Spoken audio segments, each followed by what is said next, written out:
Kayo, kanin, para bigyan natin sa kanila. Sige, kanin.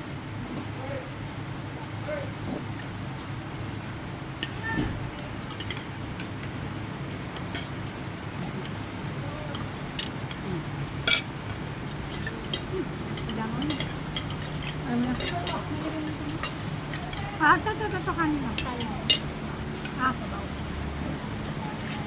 Ano? Yan, isa.